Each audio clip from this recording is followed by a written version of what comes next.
Dobry wieczór Pani, dobry wieczór Państwu. Krótki unboxing tego oto świetnego wydania filmu Makowe Wzgórze, wydanego przez Monolith Films na DVD, reżyseria Goro Miyazaki, które promocyjnie w Saturnie nabyłem za 19,99. I co te wydanie ma? Tak jak widzimy, ma w sobie płytkę.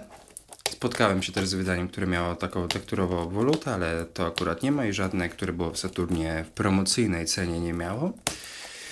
A przy okazji wydanie to co zawiera? Zawiera oczywiście napisy, zawiera polski dubbing.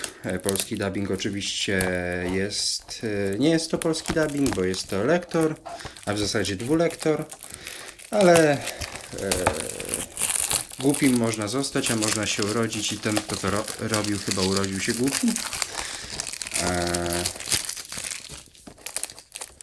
Tak, już prawie rozpakowane. Odnoszę wrażenie, że było to otwarte. Tak w ogóle. To się okaże, że nie ma płyty. Nie, płyta akurat jest. Byłoby ciekawie.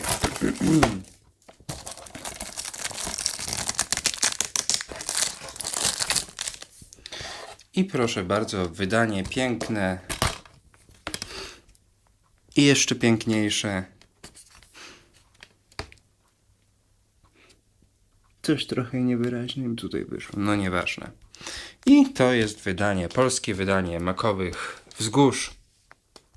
I co tu dodać? Nic dodać, nic ująć. Ale za taką cenę to jeszcze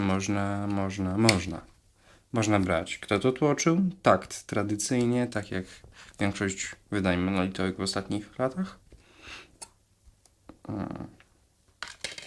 Ciekawe, czy to jest... Nawet nie ma informacji, czy to jest do wypożyczenia, czy nie. Wow! Płyta DVD do sprzedaży detalicznej i z licencją producenta do wypożyczania. Niniejsza płyta DVD obejmująca również ścieżkę dźwiękową przeznaczona jest wyłącznie do własnego użytku osobistego. Wszelkie prawa są zastrzeżone, chyba że właściciel praw autorskich udzieli wyraźnej licencji. Z wyjątkiem sytuacji dopuszczalnych przez prawo lub uzyskania zgody uprawnionego z tytułu praw autorskich, jakiekolwiek powielanie, montaż, wyświetlanie, wypożyczanie, publiczne pokazy czy inne rozpowszechnianie zawartości tej płyty DVD lub jej fragmentów czy części jest bezwzględnie zabronione. Niniejsza płyta DVD nie może być przedmiotem eksportu, od sprzedaży czy dystrybucji i sprzedaży handlowej poza terytorium Rzeczpospolitej Polskiej bez uzyskania odpowiedniej licencji udzielonej przez Monolith. Czyli tutaj jest napisane, że płyta DVD do sprzedaży detalicznej i z licencją producenta do wypożyczenia. Tutaj niżej jest, że bez zgody bla bla bla bla, z wyjątkiem sytuacji dopuszczalnych. No to powiedzmy, że to ostrzeżenie jest sytuacją dopuszczalną. I tyle, mogę wypożyczać, tak, zaraz pójdę do sąsiada, wypożyczę mu płytę, przy okazji zarobię na tym trochę kasy, powiem mu, żeby zapłacił mi 20 zł za wypożyczenie, bo jeden egzemplarz w Polsce jakiś się ostał, czy coś i w ogóle. A tak w ogóle to nic ciekawego, tak jak większość monolitowych wydań.